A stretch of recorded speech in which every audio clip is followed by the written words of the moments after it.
Outra coisa, são emocionais. Eles não vão admitir, mas eles, quando vão no cinema, eles se emocionam e choram. Mas eles não vão admitir. A mãe da sua mãe. Você, como é que chama? Sua avó. Mãe da mãe. Você conheceu ela? Não, conheceu aqui? Neto dela, né? Como é que chama a sua avó, mãe da sua mãe?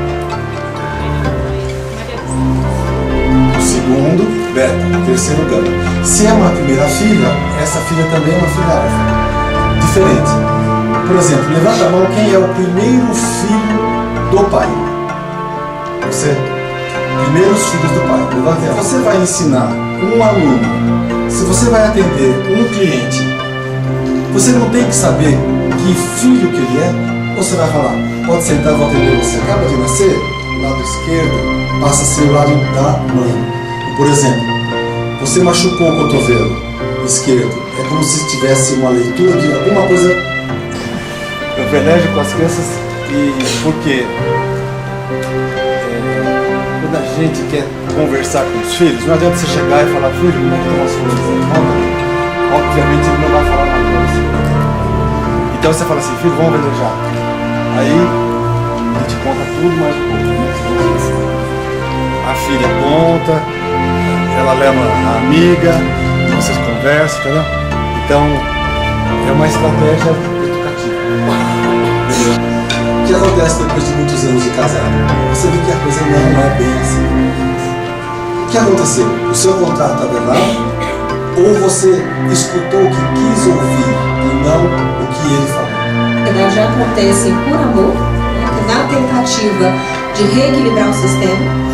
Então ele faz a colocação da família e a pessoa, ao observar o campo, que é esse vídeo que ele estava falando, que a física quântica também explica esse campo morfo.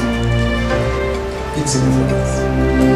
E essa parte que o Tarso falou de olhar não só para a vítima, como também para o agressor, é uma maneira também que a constelação trabalha, que a gente chama de inclusão, né? Que todos pertencem ao campo, todos têm o direito de pertencer e na constelação não há julgamento, né? Principalmente no estado da Bahia, tem um juiz, e até a Samara já estava informada, Sami Stosch.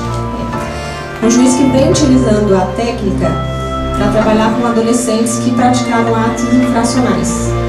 Então ele vai buscar a solução do problema, porque no caso judicial, a ação sistêmica, familiar e organizacional dentro da empresa, né? Tentando, utilizando os Playmobil, não sei se alguém já viu vídeo falando sobre constelação. Cadê café também? Tá bom? Se você sentiu que alguma coisa faz sentido, vamos estudar isso juntos, tá bom? Obrigado, Marcelo. Obrigado, desculpa, Tamara.